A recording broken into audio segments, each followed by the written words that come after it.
warahmatullahi wabarakatuh.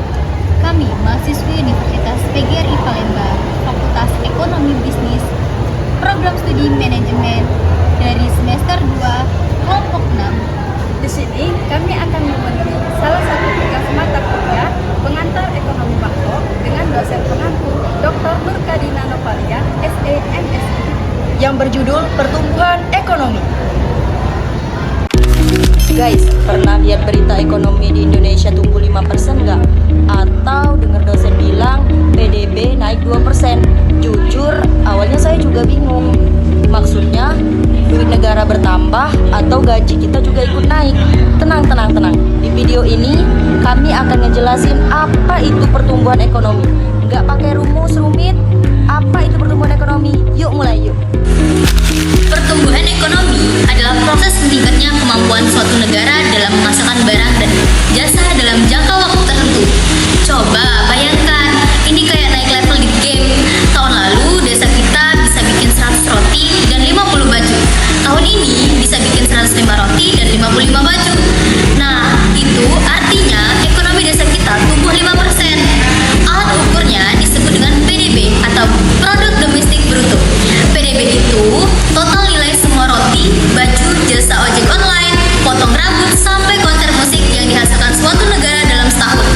Kalau PDB tahun ini lebih dari tahun lalu, berarti mengalami pertumbuhan. Kalau lebih kecil, berarti resesi atau jatuh level. Kenapa mahasiswa harus peduli? Karena mahasiswa dapat pekerjaan magang, UKM berkembang, kampus dapat dana baru, lalu grafik pengangguran turun. Terus, kenapa kita sebagai mahasiswa harus peduli? Karena pertumbuhan ekonomi itu bukan angka abstrak. Tampaknya di kehidupan kita yang pertama, lowongan kerja lebih banyak, perusahaan tumbuh, butuh karyawan baru, lulus kuliah nggak jadi pengangguran. Yang kedua, peluang usaha. Kalau ekonomi tumbuh, orang punya uang lebih buat beli produk kita. Yang ketiga, fasilitas kampus. Banyak dari pertumbuhan dipakai bangun laboratorium, perpustakaan, beasiswa. Jadi, kalau ekonomi sudah lesu, kita yang susah cari kerjaan. Bukan cuma angka, ada sisi gelapnya. Tapi jangan langsung senang dulu kalau ekonomi tumbuh, karena pertumbuhan juga punya efek sampingnya. Contohnya, lingkungan rusak, pabrik makin banyak, polusi makin parah. Kesenjangan sosial, yang kaya makin kaya, yang miskin kadang makin tertinggal. Budaya konsumtif, orang kerja gaya hidup, utang menumpuk. Makanya, para ekonomi bilang, kita butuh pertumbuhan yang inklusif dan berkelanjutan. Artinya, tumbuh boleh, tapi jangan sampai bumi rusak dan rakyat kecil terlupakan.